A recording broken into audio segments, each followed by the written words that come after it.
I ought to come clean here. I do work with a lot of charities to get philosophy into schools, particularly primary schools. We are fighting for 1 hour a week of unexamined philosophy classes for every primary school child in the country for a minimum of 1 year. So I'm fighting for a philosophy GCSE, I think, so I'll come clean. However, political theory classes, and I would say particularly philosophy classes, other classes too, history, other people in the room will put in their own subject area, but I will focus on philosophy. They can help young people, and indeed older people, reflect on what constitutes a flourishing life for both an individual and a community.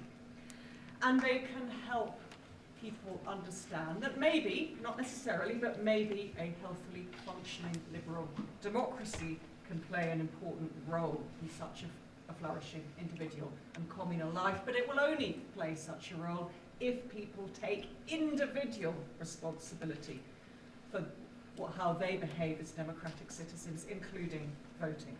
In other words, I think that certain kinds of education, and maybe they're not fully realised and actualised yet, but could potentially increase not just information, but motivation, which I think is your getting to the heart of you're saying, yeah, we can educate ourselves through information, but the crux of the matter is democracies don't make for the right kind of incentive and motivation. And my response is, well, hang on, maybe a really deep philosophical and politically, historically informed discussion of what a democracy could be will, in fact, motivate people. In itself will act as a motivating force.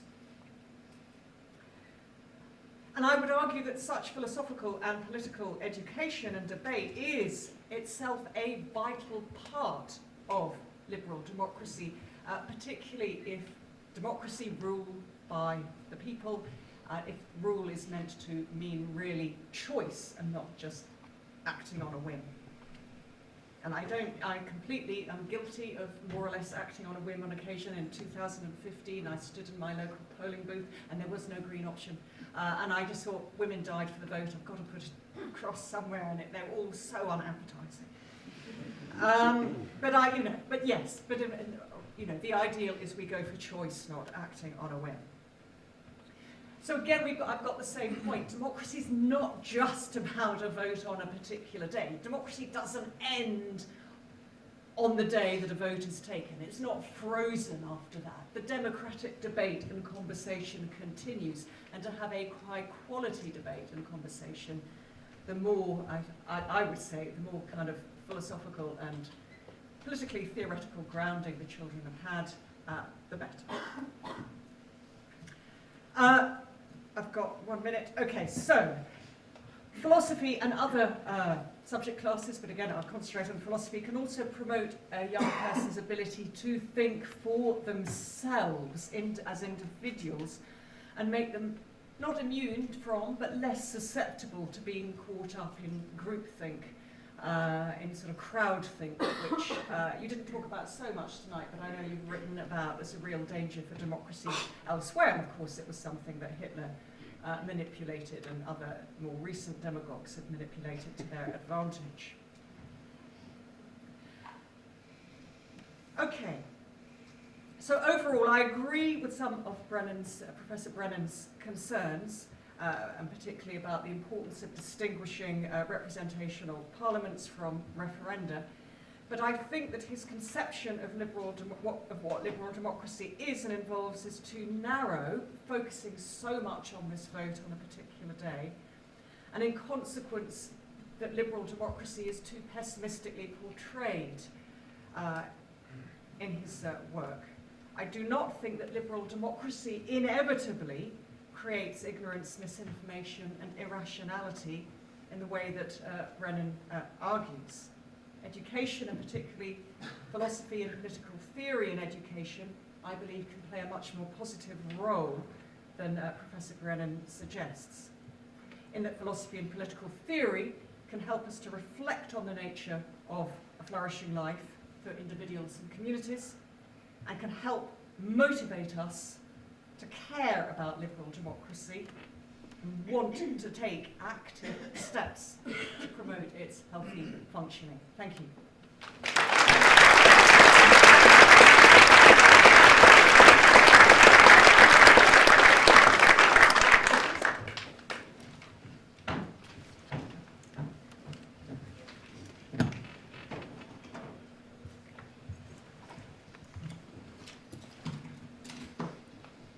Well, thank you very much, and it's great to see so many people come along to the debate tonight, which might in a way be seen as the start of a defence of democracy, really.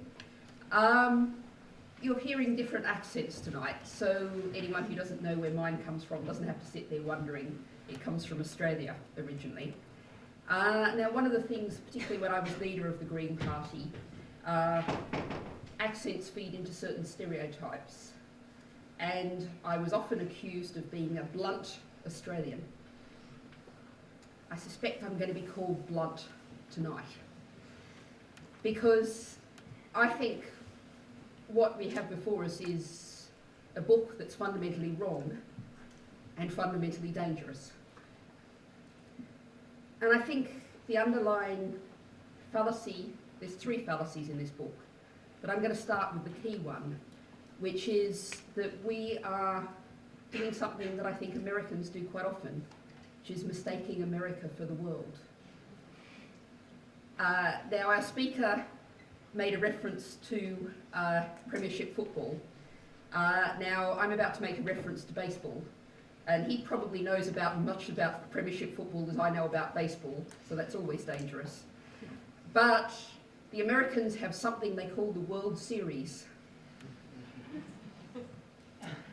except the rest of the world doesn't take part. And most of the arguments in this book are based on a suggestion that America is a democracy. And I don't think America is a democracy. And some of the examples that our guests presented were also drawn from the United Kingdom. And I'm going to say something now probably slightly more controversial. I don't think the United Kingdom is a democracy either. We have a government that has the support of 24% of eligible voters. Even if you count the people who voted, 37% of people voted for the Tories and they got 100% of the power. So if you leave tonight with one message, the message I'd ask you to leave with is, let's not give up on democracy before we've tried it. And you'll notice I haven't even mentioned the unelected House of Lords yet. So we're being told that voters aren't paying attention, don't really know very much, don't understand the system. Well, I would suggest that both in America, where of course 3 million voters more voted for Hillary Clinton than did for Donald Trump, where you have infamous gerrymandering of congressional districts that see, if you look on a map, the most amazing shapes created, that people don't pay a lot of attention, feel like their vote doesn't make a difference, because a lot of the time it actually doesn't. If you're coming back to Britain, most people live in what have been seen for decades as safe seats, and their vote doesn't make any difference. And that's true whether you vote for the losing side, or even if you vote for the winning side, because your vote's not going to make any difference. But we can have democracies, genuine democracies, different sorts of systems, where everyone's vote does count. I've just come back from Brussels and everyone there was talking about the Dutch elections. And there you actually have, roughly speaking, 6 parties all running on round about plus or minus 15%. And people feel like their vote will make a difference, and it will. So I think what we've got here is a straw man of non-democracies that are being shot down. And they're not working, and I agree, but that's because of the lack of democracy. Now, I think, and Angie made some reference to this, the second fallacy that's behind this book is the idea that democracy is about voting, elections, holding office. And we all know that democracy is much more than that. We know that, just to cite an example that's happening right now, quite a few people who I know quite well, led by Andrew Cooper, a Green councillor from Kirklees, are walking from a proposed fracking site in Yorkshire to a proposed fracking site in Lancashire. And they're getting a lot of support on social media, a lot of interaction, they're debating, talking to people along the way. And that's part of democracy. That's engagement in democracy. Now, I'm not sure that every person on that walk could necessarily score particularly highly in a quiz on the details of the British Constitution.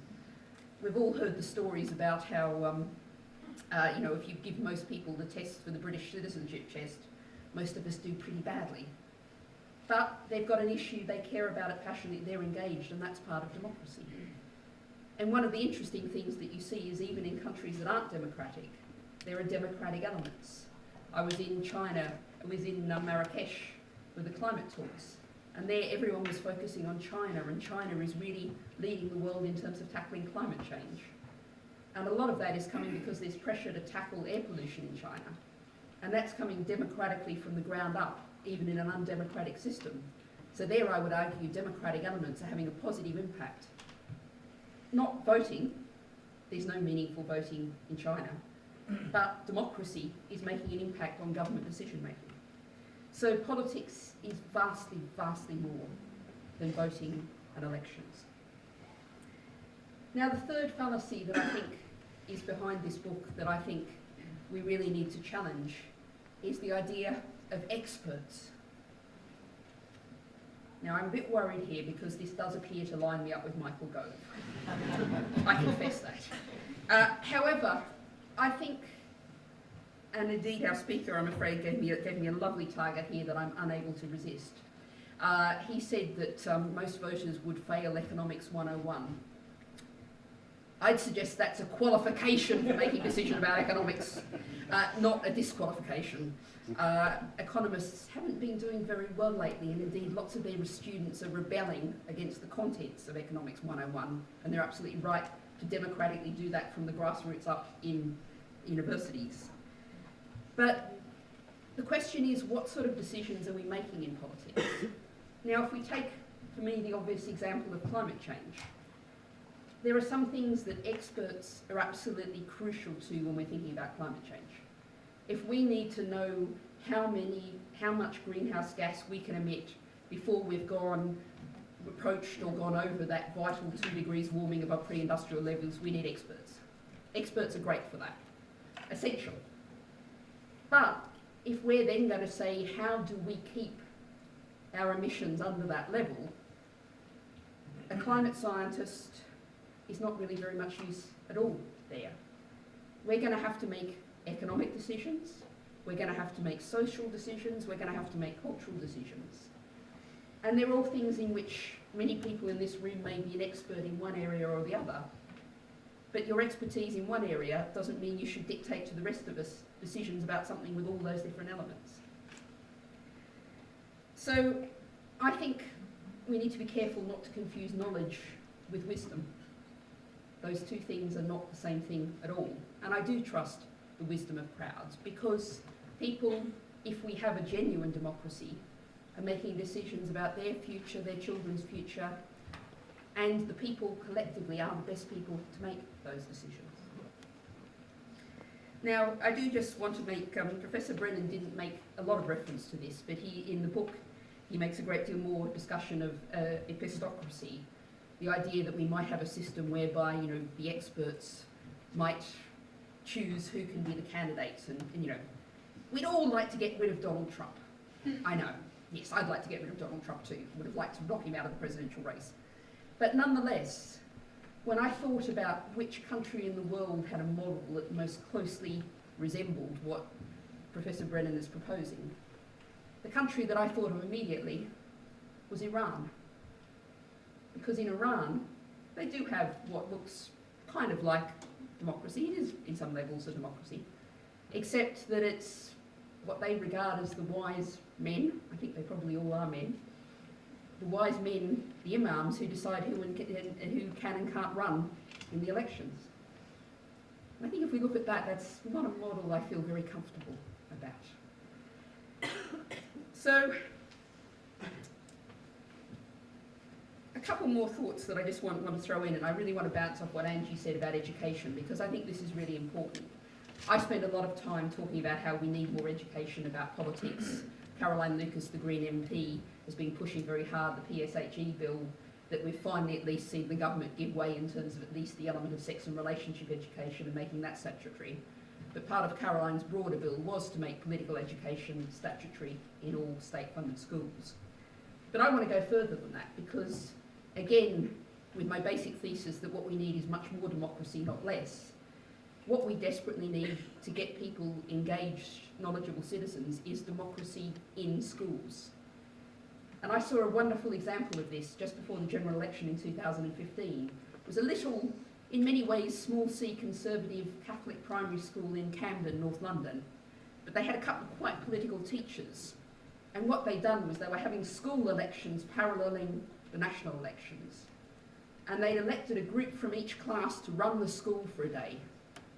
So what I had was a whole lot of 7-year-olds coming up and exciting me, telling me, those are the 4 people who are going to run the school tomorrow.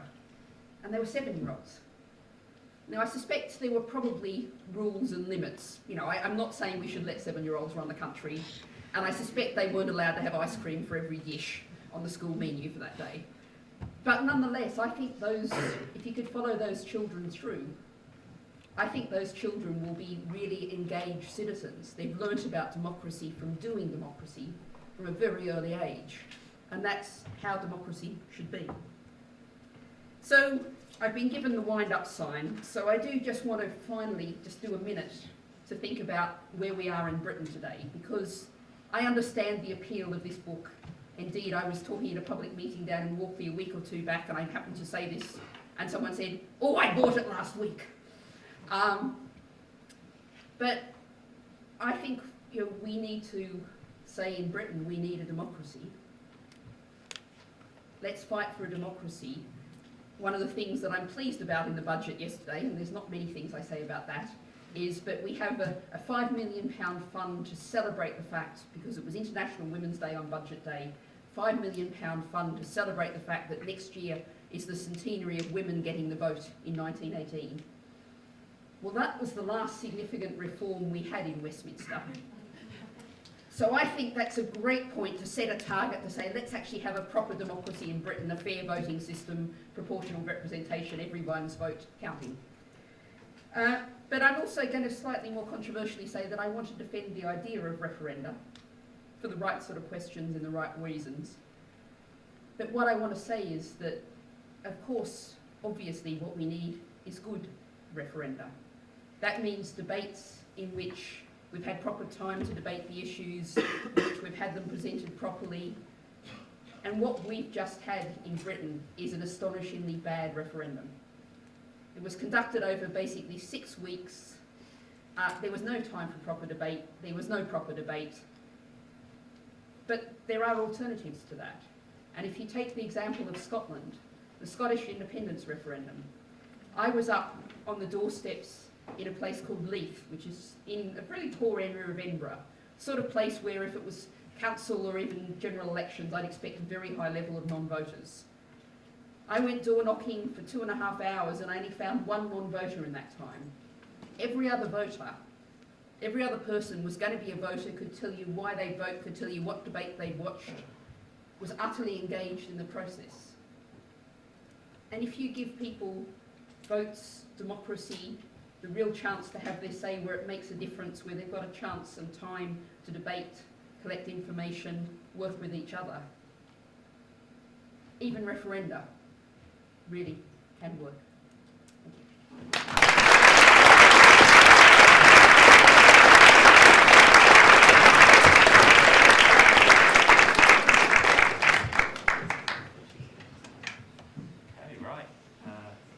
That's on. Yes, that's on. Fantastic. I'm sure you all incredibly enjoyed all those presentations. We're going to try and focus the questions down because we don't have as much time as we'd like and there's so much to get through. We're going to focus on Jason's ideas and the ideas of the book that he presented today.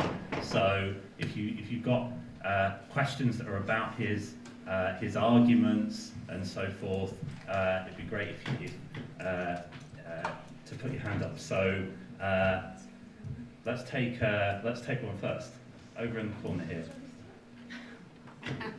second time I've experienced one of these now. Very hipster. Yeah, thanks very much, everyone.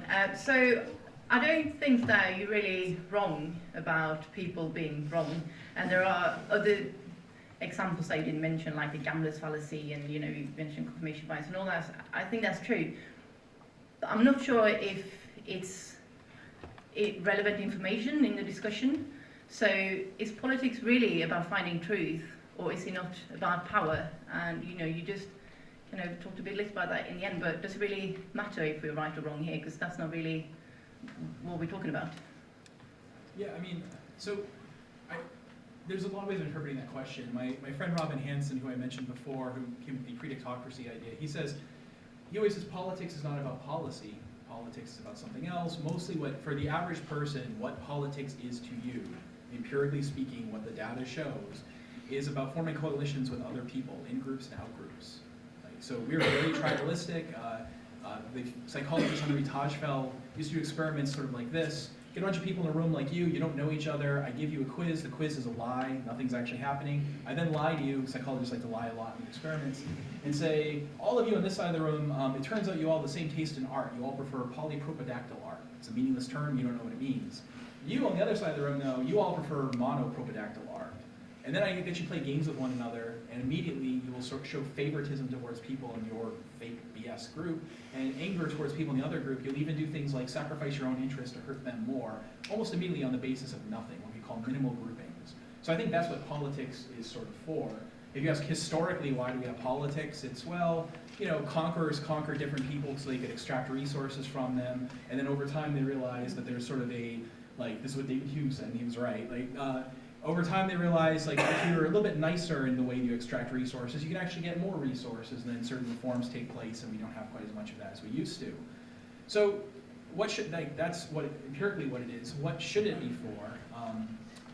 Politics matters. How we decide makes a difference. If we make bad decisions at the polls, we could have more war. We could have bad welfare policies. We can have harm done to the poor. We can leave the poor behind. We can leave minorities behind. We can do all sorts of terrible things through politics, and I think these are matters of justice. And I think how we decide is a matter of justice. So I didn't bring up this argument, but I'll use it as an opportunity. I just imagine you are being accused of crime, capital murder, and your jury, here is the case, the jury sits through the entire case, they don't pay any attention, and then they retreat back to deliberate. And they say, did you pay any attention? No, I totally ignored the facts of the case. Oh, we have this transcript of everything that took place. Should we read it? Nah, it's boring. Let's just go to lunch. And they find you guilty. Would you think it's a just jury? Probably think it's an evil jury because they think that you were owed a fair trial. Suppose instead they look at the information and they go, you know what? The information seems to suggest that you're not guilty, but I really don't like you, so we're going to find you guilty. Or suppose they're the information seems to suggest that you're not guilty, but we believe you're one of those lizard people, the reptilians that controls the world, and they have sort of irrational thought processes. And in these cases, you would think what the jury has done is not just suboptimal, you think it's unjust that they made this momentous decision this way. Does anything change if we're voting about war and peace and other stuff that's not actually a capital murder case? I guess I don't think so. Okay, we've got one gentleman here and then someone right at the top. We'll take 2 questions, is that okay, Jason? As many as you want. Yeah. Thank you. It's my first encounter with that. Professor Brenner, didn't democracy hand over to the masters of the universe for 20 years, the bankers? Were they awfully successful in where they led us? Yeah. So I don't actually, despite what... Sorry, just if you could take one more. Oh, yes, it's fine. And then there's somebody else just over in the corner as well.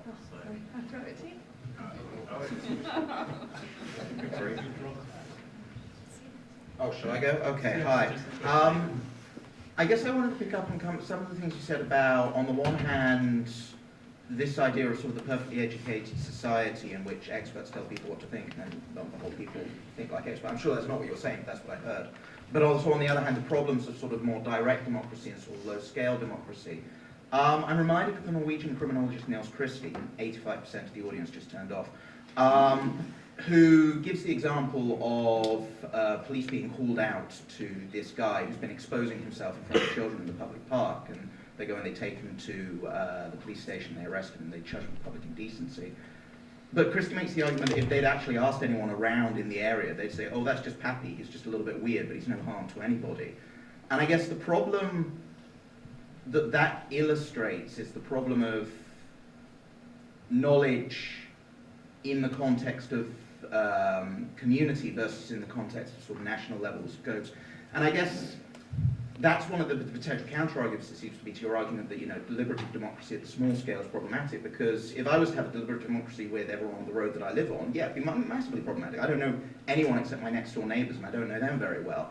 But if I lived in a society where I work with them and I live with them quite closely, and I had both rational and irrational ties to those people in a way that I just don't, would that be a problem? So I guess Right. the Sorry, question... sorry, so it's to the try and long wrap question we've got for you to the get question through. that I'm asking is, why are we targeting this particular issue of the way we live now and not any of the other areas that we could look Okay, at? right.